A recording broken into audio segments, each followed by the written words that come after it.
Welcome to Decision Vision, a podcast series focusing on critical business decisions. Brought to you by Brady Ware & Company. Brady Ware is a regional, full-service accounting and advisory firm that helps businesses and entrepreneurs make visions a reality. Welcome to Decision Vision, a podcast giving you, the listener, clear vision to make great decisions. In each episode, we discuss the process of decision-making on a different topic from the business owner's or executive's perspective. We aren't necessarily telling you what to do, but we can put you in a position to make an informed decision on your own and understand when you might need help along the way. My name is Mike Blake, and I'm your host for today's program. I am the managing partner of Brady Ware Arpeggio, a data-driven management consultancy which brings clarity to owners and managers of unique businesses facing unique strategic decisions. Our parent, Brady Ware & Company, is sponsoring this podcast. Brady Ware is a public accounting firm with offices in Dayton, Ohio, Alpharetta, Georgia, Columbus, Ohio, and Richmond, Indiana. If you'd like to engage with me on social media with my chart of the day and other content, I'm on LinkedIn as myself and at Unblakeable on Facebook, Twitter, Clubhouse, and Instagram. I also host a LinkedIn group called Unblakeable's Group That Doesn't Suck. So please join that as well if you would like to engage. Today's topic feels extremely timely, and I wish I could tell you that on May 31st I had the foresight that the topic was going to be so timely as it is, but I can't. Sometimes just things work out. I don't want to use the word luck because given where we are, that's not a term I'm very comfortable with. But the topic today is, should I align my company with a political position? And, whether you find yourself on the left or the right of the political spectrum, I think few people would argue that we are in an unusually fractured political environment, which is spilling over into the social environment. And as a result, both competing ideologies are now competing for whatever power, influence, resources they can muster in order to ensure the outcome of a society that they deem ideal, or at least as close to ideal as is humanly possible. And, I'm old enough to remember apartheid and the movement against American companies, or rather the social movement that were protesting companies that would continue to do business with South Africa because people felt that in doing so, you were propping up the apartheid government there. And of course, in the late 80s, early 90s, the apartheid government went away. South Africa is now what it is today. But that's an early example of social activism, at least in my memory, social activism putting pressure on companies to take a specific position. And now in recent history, and frankly, it's current events, we see quite a bit of that. There was a fairly extraordinary step of Nike deciding to go all in with Colin Kaepernick, a move that I thought was risky.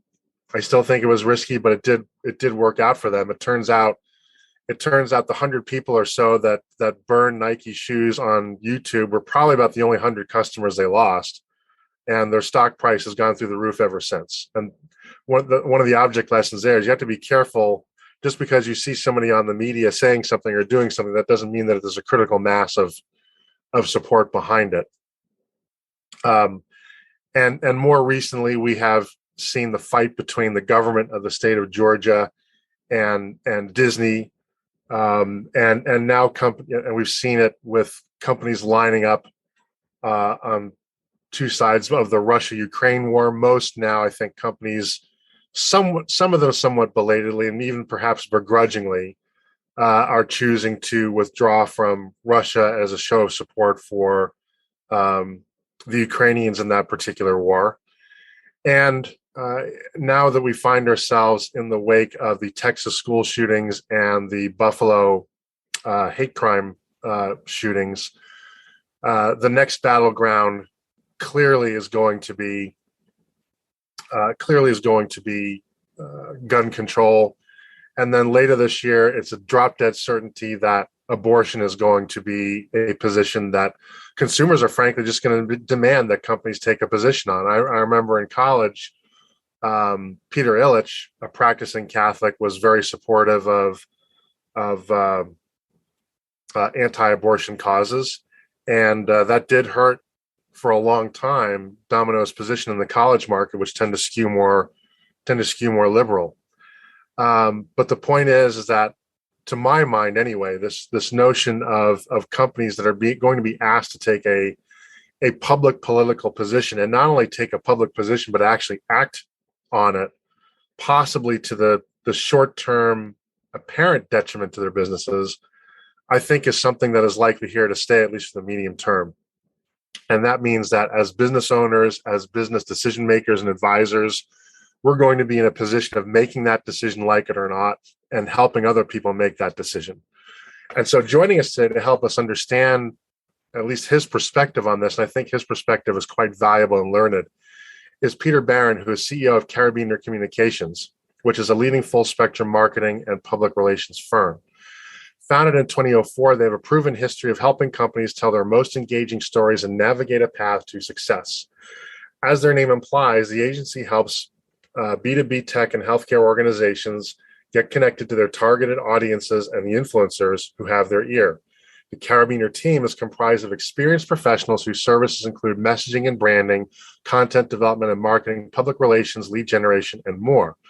They are known for being strategic, cost-effective, and always ready to partner with great companies to drive sales.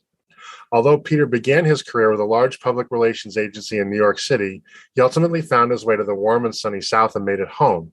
True to the agency name, he is one connected guy. Some folks think, and I'm one of them, he knows pretty much everyone in the Atlanta tech community. And as an aside, they like him. a lot of people like that. A lot of people like. They don't necessarily like them. That's an important distinction. Peter's typically the Carabiner you'll run into at conferences and networking events, where he's friendly, open, and loves to talk about the latest technology trends or his large family.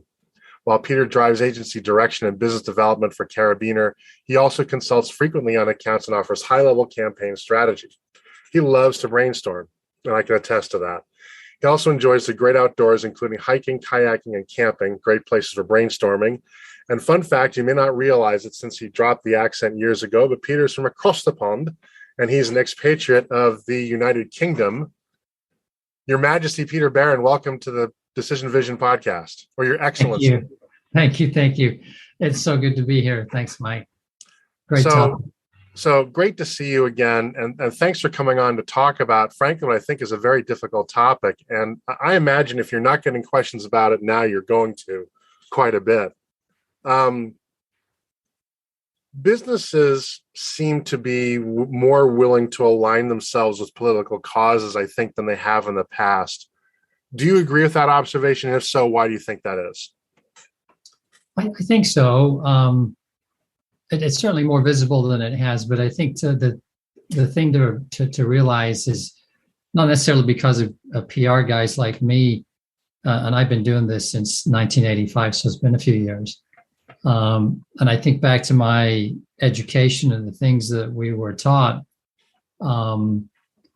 it led to sort of a discipline in the boardroom, or at least in the corporate communications team, where these kinds of things have been discussed and thrashed around for a long time, because what ultimately I think you're trying to do as a business is either try to control your business environment or operate well within an environment. So the fact that this topic has come up and that companies might be feeling more pressure is interesting, but over the arc of time, I think you see that companies have tried to stay ahead of this curve, and you know that they're working pretty hard right now to figure out what they want to do. And so when the pressure comes publicly, it's not unanticipated, would be my thought. So one question I have is, just because we observe something doesn't necessarily make it true. But are companies in actuality becoming more active in the political discourse in our country, or have they been all along realistically, and it's simply becoming more visible than it has been? I think they've probably been involved all along. I made a couple of notes in preparing for the show, and it's interesting to quantify some things. But if you think about being aligned or involved with political causes, there are a number of ways to do that. One is publicly through your messaging and how you get involved. Another is what you do behind the scenes with your dollars, right? So lobbying, for instance. And when you look at lobbying, for instance, I wanted to see what was going on in terms of increasing dollars. So in 2021, the total lobbying spending in the United States amounted to $3.73 billion. And this was an increase from the $3.5 billion the year before. And the leaders in terms of spending were the National Association of Realtors, which is fascinating given, this is kind of an interesting time to buy and sell homes. The next group was the U.S. Chamber of Commerce. The next is the Pharmaceutical Research and Manufacturers of America. And then the last one was the American Hospital Association. So, spending a good bit of money. Pfizer spent $10.9 million on lobbying in 2020. You could argue at a time when companies that were producing a COVID vaccine didn't really need to spend a lot of money. They were making a lot of money, but yet they were still applying their dollars in the halls of Congress, or perhaps even on a state level. So that's, to me, evidence of how businesses really play in the political spectrum. But I know our show is probably more about what we're seeing in the news right now. So the public pressure to play, I think realistically, they're being pretty sophisticated players. Well, I do think those two things are linked, right? I agree with you. They've been playing all along through lobbying. And, lobbying to me, is kind of interesting. Nobody likes lobbyists unless they're lobbying for something that you care about and agree with. And lobbying is also, quite opaque.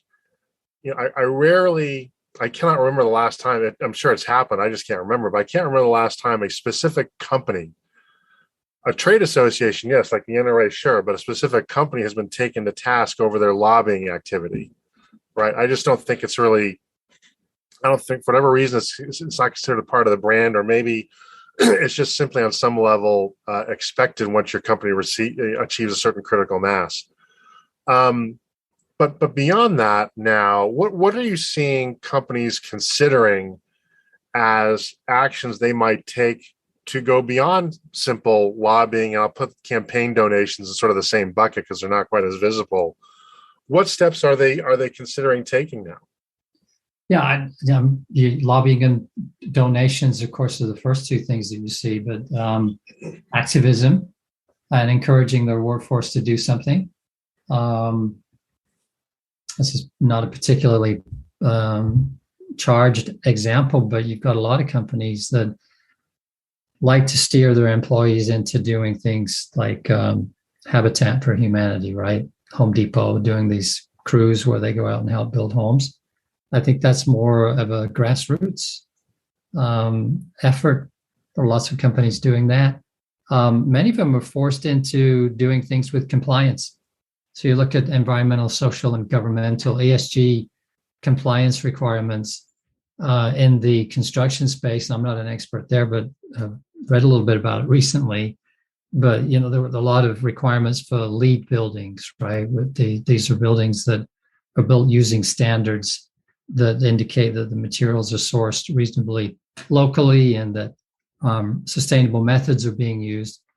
A lot of those things have been now encoded into regulation on the state level, county level, but also on the federal level too. So in terms of actions that companies are taking, some of them are not voluntary. They're compliance oriented. And I guess if a company doesn't like the requirements, then you have to circle back to the lobbying, right? And say, well, what you're asking for me to do here, or a lawsuit, right, is an opportunity. And there are certainly a lot of actions taken in the legal sphere. Boards, you do find board members being involved. It used to be that board members were encouraged to be on the symphony board, just to get some public exposure, to be good citizens in their communities. But now board members are bringing their influence to bear in other organizations too. I'm not sure they're on political campaign committees, but now that I guess was it 2010, the Supreme Court said that companies could make direct investments in presidential elections. When a company takes a decision like that, that's got to be an interesting discussion, right, in the boardroom. Who do you decide to pick? And maybe there's like a majority owner, but can you imagine in a sort of diversely held public corporation, if one of those is going to endorse a political candidate or not? That'd be a fascinating discussion. Yeah, and I want to come back to that because I do think that's an interesting part of the discussion. But before I do, you used a word which I think is critically important. I want to kind of go back to and drill down on, which is influence.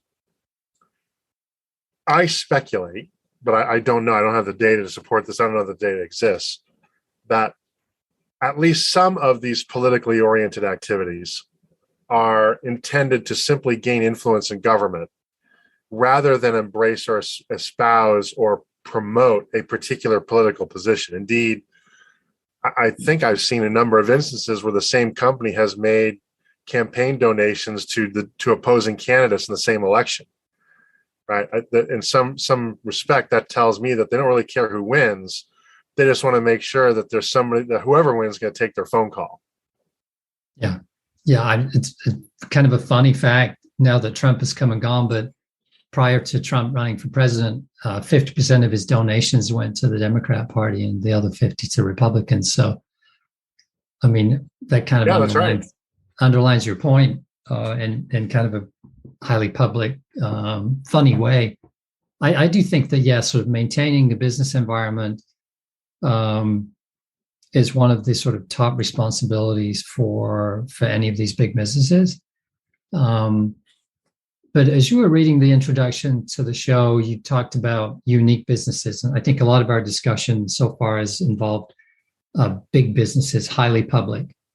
But when you talked about unique businesses, I thought, well, if I'm driving along the road, going somewhere, I'm usually in traffic with vans that belong to plumbers and electricians and dry cleaners and, legitimate businesses that are beholden to their customers.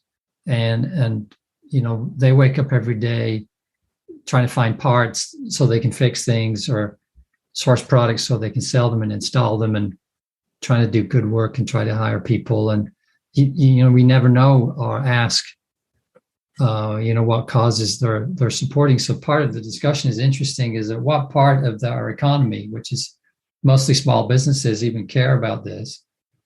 And at what level does it become? Do you have the luxury, for instance, of trying to be somebody that's being a leader in this space?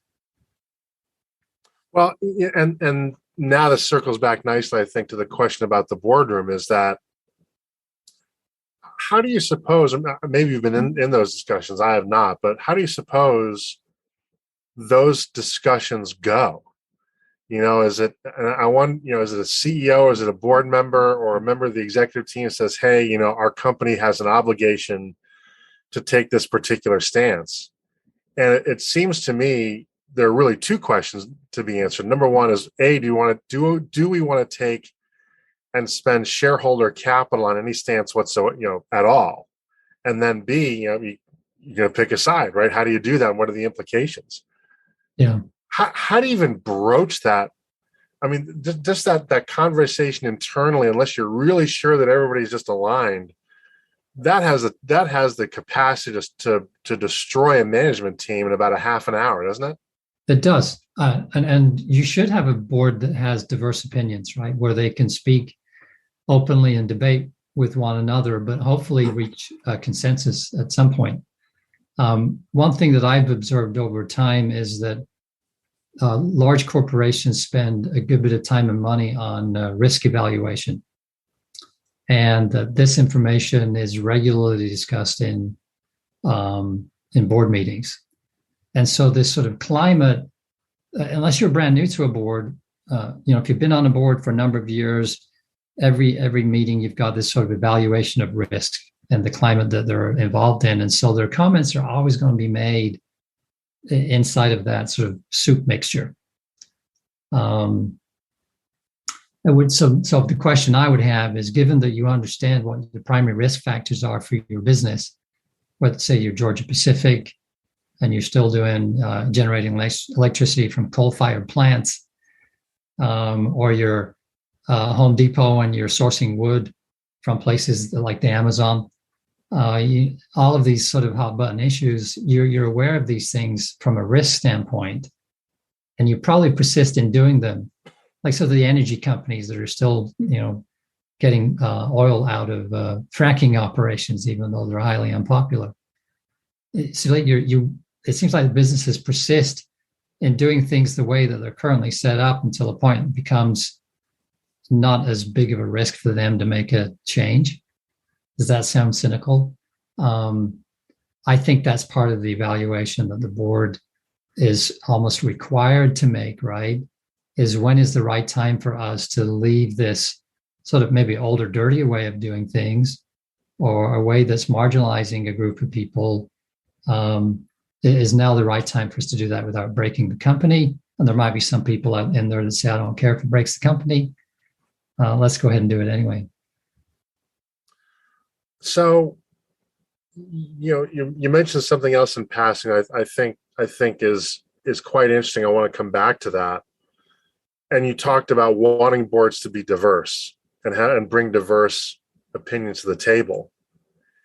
And I hadn't thought of this angle before, but now I'm thinking about it. And that is that I wonder if companies that are willing to take strong political positions, I'm going to use Disney for a moment, because Disney is an example where they're just flat out entering into open conflict with the Florida government. Right.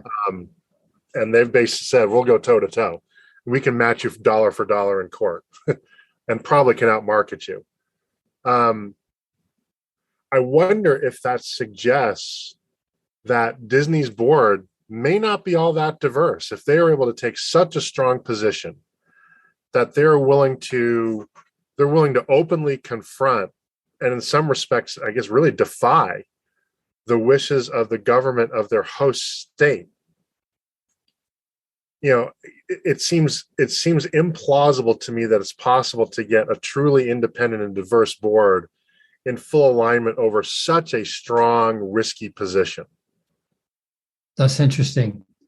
As you were speaking, I wondered that it would be interesting to look at the composition of the Disney board. You can argue, and this is sort of coming from my perspective as an immigrant somewhat, right? So lived in the United States for a long time, lived in the West, lived in the South. I wonder how many people on the Disney board are actually from the South. Do any of them have ties to Florida, other than perhaps living there fairly recently? But this is a complete guess on my part. But as a sort of leading entity in the entertainment business, that there are probably more folks from the West Coast. Generalities, right? So forgive me if I'm way off here. Where positions that they have seen and grown up with and become accustomed to, and things that are, this is natural, everybody should think and feel this way, are not the thoughts and feelings and the positions of a board in Kissimmee, Florida, right? Yep. You get up to that sort of northern part. I mean, so Orlando's a big city, but it's a long way from Miami. I don't know how far it is from Tallahassee, but Florida is an interesting state, as they're finding out. So I wonder if, from a diversity standpoint, if the board isn't more reflective of a non-Florida state mentality. That's maybe an obvious thing, right? They're obviously not. Well, it'd be interesting to look at. I bet you a lot of them come from California. That's kind of entertainment company. Yeah, that's kind of what I was implying there. And California does look at the world differently, but California is invading the rest of the country, right? And, well, that's certainly one position, right? That some are interpreting that California is in effect, either they're invading or they're using their their economic power to promulgate certain viewpoints, I guess. yeah, But the fact that they've taken the extraordinary step of openly defying a strong Florida government that right now may very well be currently led by somebody who may be the Republican nominee in 2024. And I'm not advocating one way or the other. This isn't the forum for it, but I do have a curiosity of what the process was and how hard it was to achieve the kind of consensus at the upper levels of that company required to take that a combative stand out to that extent. Yeah. So like you said, I think that's probably right. There probably was a unanimity, is that the right way to say that, in terms of thought and philosophy, with regards to wanting to take this on like they did.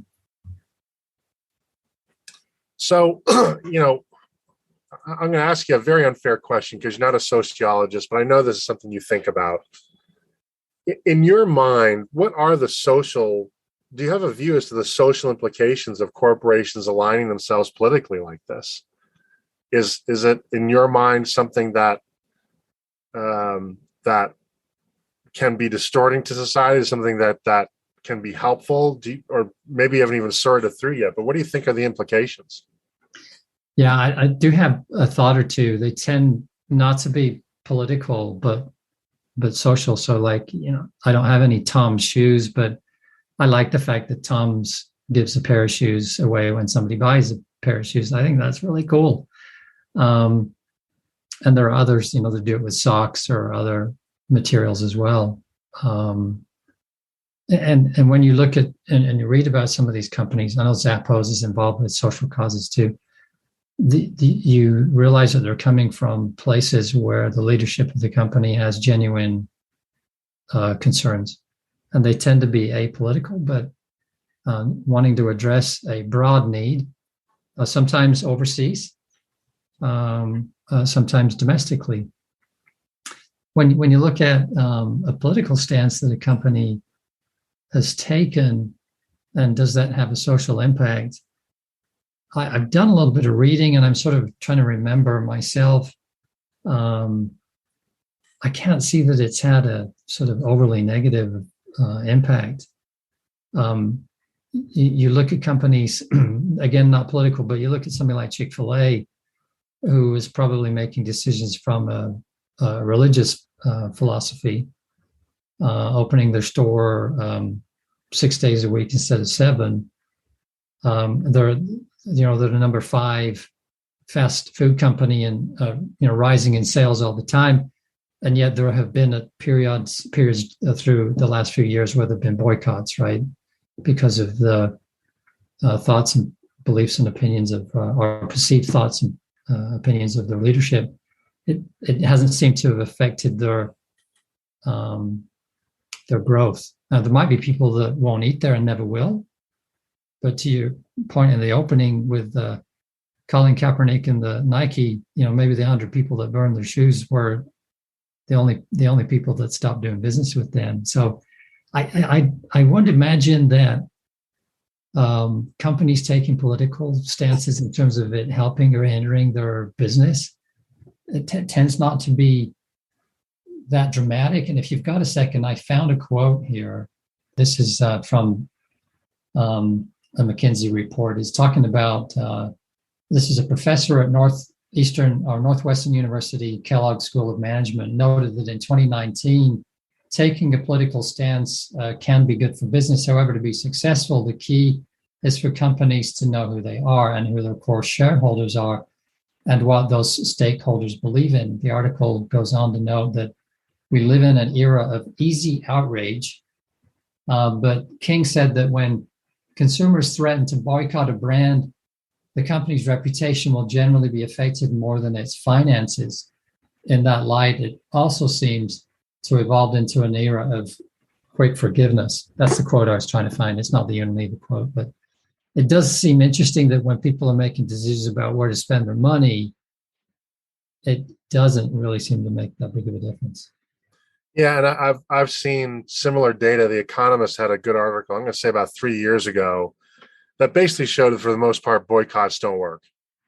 And the reason they don't work, actually, I'll get into the finance geek part of this, actually boils down to game theory. Because as someone who says they're going to participate in a boycott, you gain the social approval as if you were actually behaving that way. But because there's no way to actually check upon your actual behavior, right, you can still do as you did, but you still achieve the same sort of social approval or social capital, right? So at that point, it's, what is the cost of cheating? What is the likelihood of being caught and basically outed? And so, effectively, there isn't really no evidence that boycotts impact a company one way or the other. And I suspect also, to the extent that people are so extreme that they'll modify their purchasing decisions. And let's take Disney, right? Lots of people have gotten on TV and said, well, I'll never go to a Disney World again. We're never going to watch Snow White, everything else, we're boycotting, right? But I think our political spectrum is a bell curve. For everybody who says they're no longer going to do that again, there's another person on the other side who says, I'm going to make it a point to make sure that Disney gets all my money at every single opportunity to reward them for the position that they took. Right. And then there's the 99.5% of the rest of the population that may express an opinion, but at the end of the day, as economists say, they express their revealed preferences. Like, don't believe what people say, believe what they spend their money on. Right. Yeah, those are great points. I mean, you made the Nike analogy earlier. I found a number, 6 billion. Nike's overall brand value increased by $6 billion after its decision to feature Colin Kaepernick, and that's an old number. So businesses are in business to make money, right? And so this climate that we're in with this, what was the quote I used? Easy outrage. What's making the easy outrage possible? People always had the same temperament or similar temperament to what we have now. Yeah. But I think we're in kind of the middle of a movement almost where we realize that things can be done for good. Obviously, with the social changes that came, in the early days of the pandemic with racial issues, movements were formed and noise made and good changes made. And I think people were encouraged by that and sort of were told, you can't be seen as being thoughtful about this. You have to be seen as making statements, right? And the ones that were like, well, hold on a minute, I really need to think this through. I need to know how I feel about this. Like, well, you're part of the problem. You really need to hurry and make up your mind. And if you're not making up your mind, they tell you which side you're on. I think that's a little bit of the problem we have with this. I really love that term, easy outrage. And I agree with you. It's something that social media has enabled, because now if you're outraged about something, it used to be kind of hard to find somebody that was just as outraged about it as you, or even more. Yeah. Where now 1,000 people having the same outrage, and maybe the only 1,000 people that are truly outraged about it are only a click away. Right. And they're an amplification chamber, basically. Yeah. I think in the climate we're in, though, I think it's going to have a season. And because I think being considerate and thoughtful is valued more highly. And because, we're on a timeline. As things go forward and as you look back, you try to learn the lessons of history. And it's hard to be running on, at 10 all the time. Yeah, I can't. I mean, that's not the topic of the conversation, but I'm going to interject it anyway. I know people that appear to have an endless capacity for outrage. Mm-hmm. I have the capacity to be outraged for about three things at any one given point in time. And one of those is usually being frustrated with one of my sports teams screwing something up.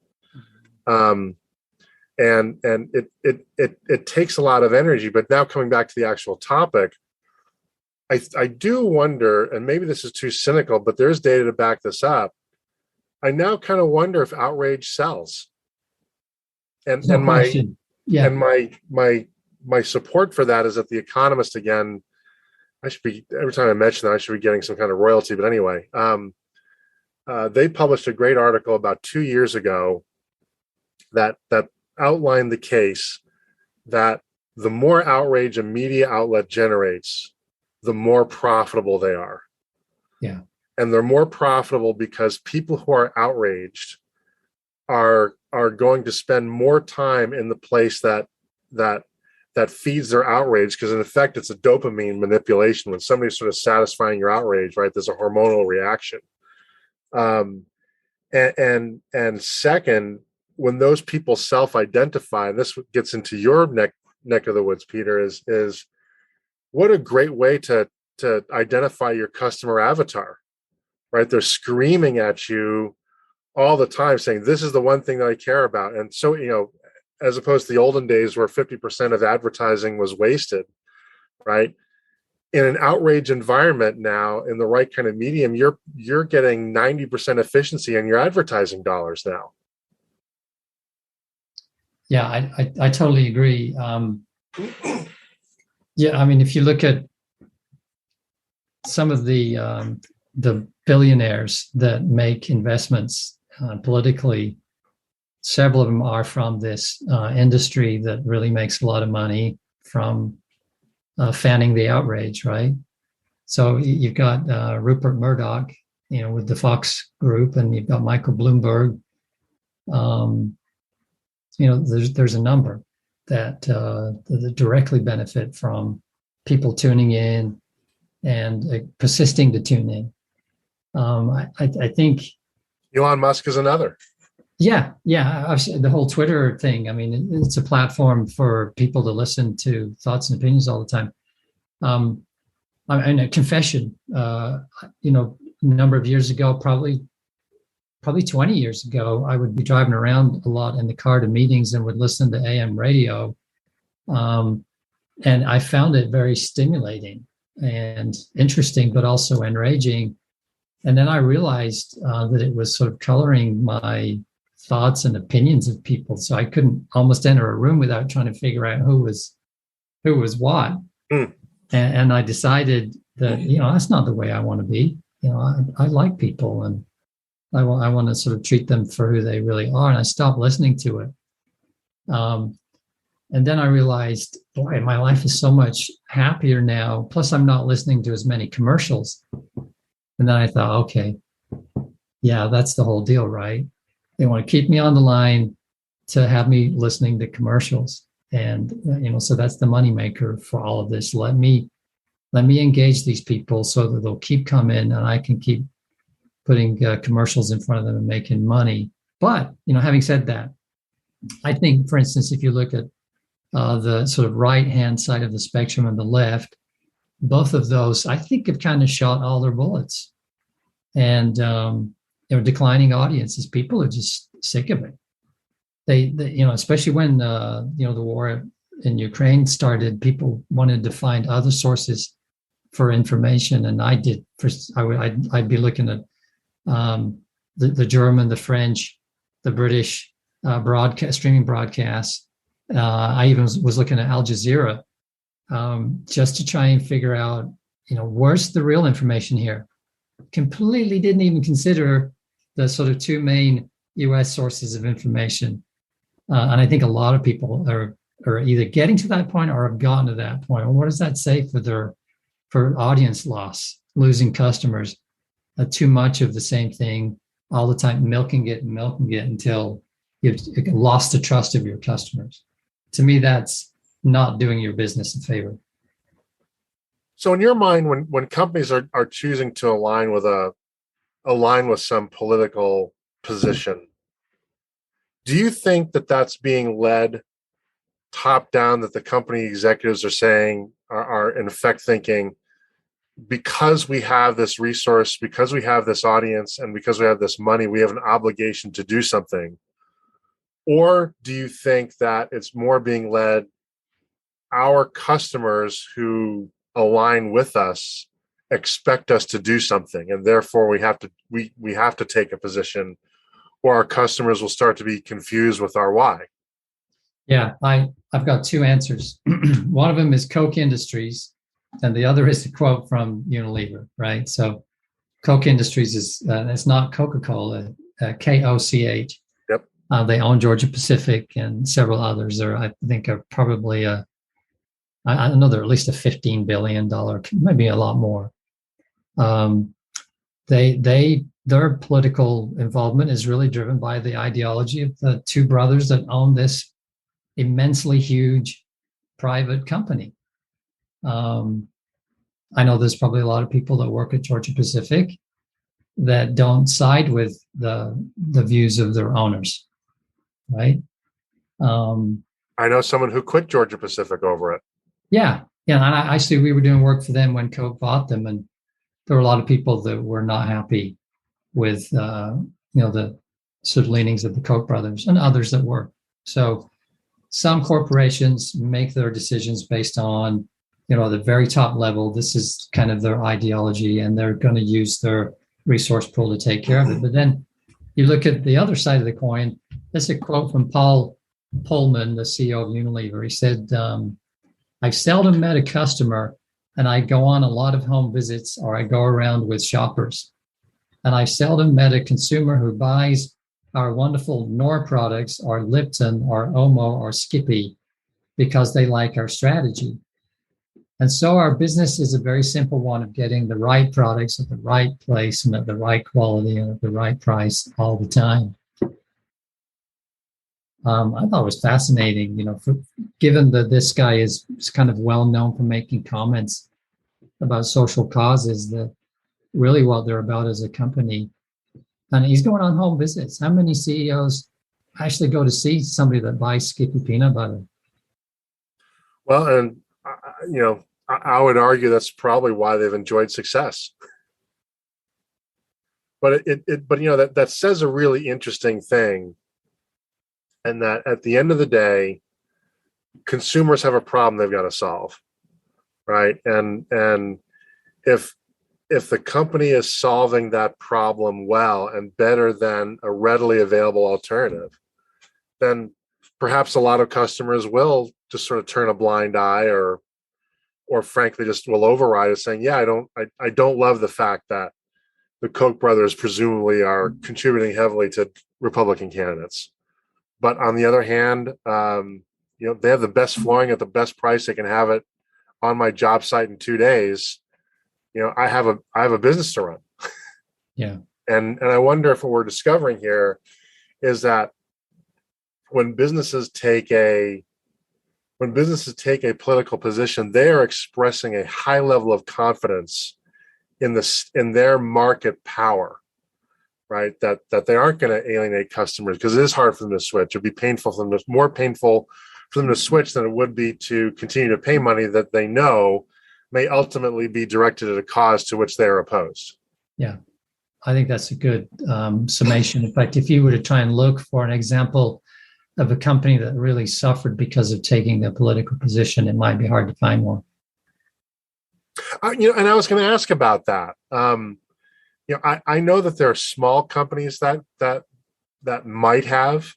There was a restaurant in town, I'm sure that you know it, over there near 285 and 75, and I'm not going to call them out by name, but they're very well known in the business community. We've all had breakfast there. Oh, okay. And then shortly before the 2020 election, they decided they were going to go all in for Donald Trump. Yeah. And a lot of people, some people you and I both know that have been longtime patrons, longtime cheerleaders, just said, and I'm going to assume for the moment they actually did what they said they did, said, no, I'm never going back there again. Yeah. Again, did it hurt, or did it also encourage people who were supporters of Donald Trump to say, okay, we got to rally around this restaurant and reward them? for taking this position because it's costing them business. And absent a very expensive survey, there's really no practical way to know that. But I do know they're still operating, and when you go there, there's still a lot of people in the restaurant. Okay, I was going to ask, are they still in business? Because of course, they are. in a state, and in a state that voted blue last election. Well, and hanging on through COVID too is pretty remarkable achievement. Yep, very much so. And especially a test when you're taking a political statement like that. Yep. So the examples may be visible with smaller companies, but with bigger ones, you take your Disney example, a global brand.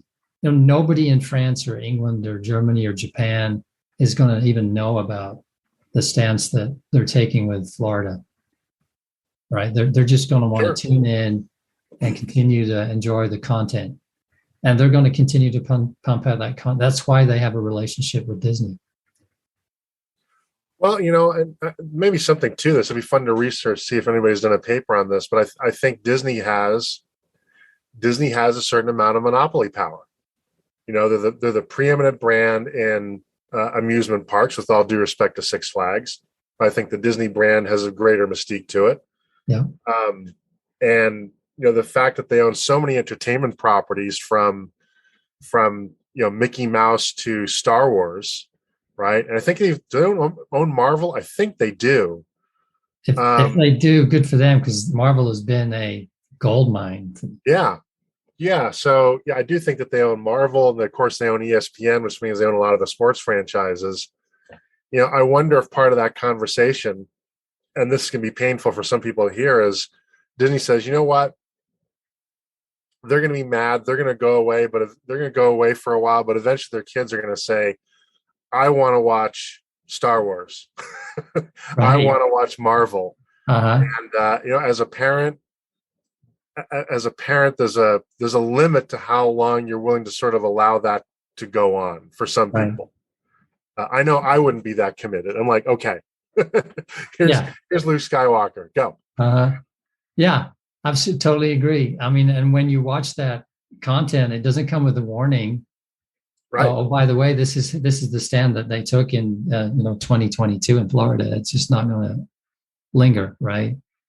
So taking the long view is really important. I think some people wonder, are they sort of jumping on a bandwagon too late on some issues? When you think about Walmart, and this may date the show, but the last week or so, Walmart apologized because they were going to be selling merchandise around Juneteenth, and so they took the merchandise away and apologized that they'd done this.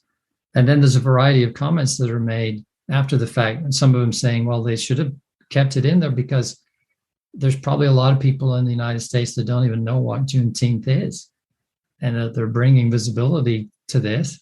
And others saying, well, they're kind of exploiting, this opportunity, to respectfully celebrate this day by commercializing it. So they were sort of damned if they did and if they didn't.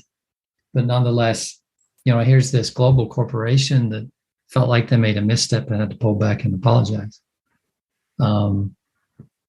It's fascinating. I'm glad you mentioned that, because I do wonder if in some cases, at least some cases, many companies, like it or not, are taking a political position, right? Even through inaction, you're taking a political position, right? And Walmart probably caused that problem, but you're the PR expert, I'm not. If they'd never broached the topic at all, they probably would have been better off than had they done what they did, which is have a false start. Yeah. Because nobody would have had the conversation. Right. Yeah. But now that they did, right, now they're in a position, either way they go, they're going to be viewed as heroes by somebody and bad people by somebody else. Right. Right. And this is a company that probably has worked really hard. And this probably wasn't a board level decision, right? The apology was, right, but getting the items designed and manufactured, that was done in sort of product management level. but they probably have a pretty reasonably diverse board now.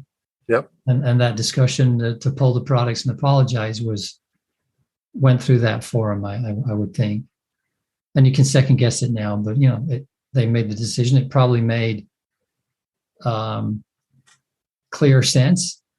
And I think to err on the side, and probably this is where they went, risk management, right? And so to err on the side of being respectful and not seen as leveraging something that there are a lot of sensitivities about is probably the right place to be. The comments about, well, most people don't know what it is. Thanks for helping us with publicizing this. They could have hoped for that, but probably wouldn't have gotten enough of that to make it worth it.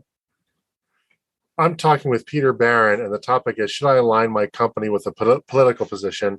And by the way, Walmart, I'm sure if you want Peter's help to resolve those issues in the future, he'd be glad to take your call or email. So give him a shout if you're listening out there in Bentonville, Arkansas. You mentioned something in passing I want to make sure that I didn't skip over, because I do think it's important.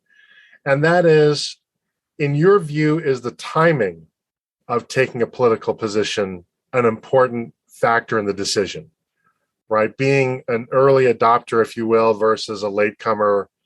One's a riskier position, the other possibly perceived as being a bandwagon jumper.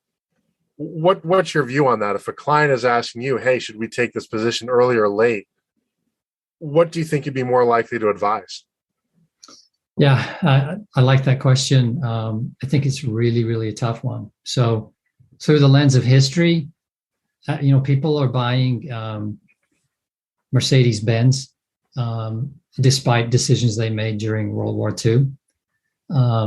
Same with Mitsubishi and other Japanese brands. We love them there, right? Yep. So, you can make political decisions and throw your support in certain directions and probably regret it, but do okay in the end if you can survive as a business.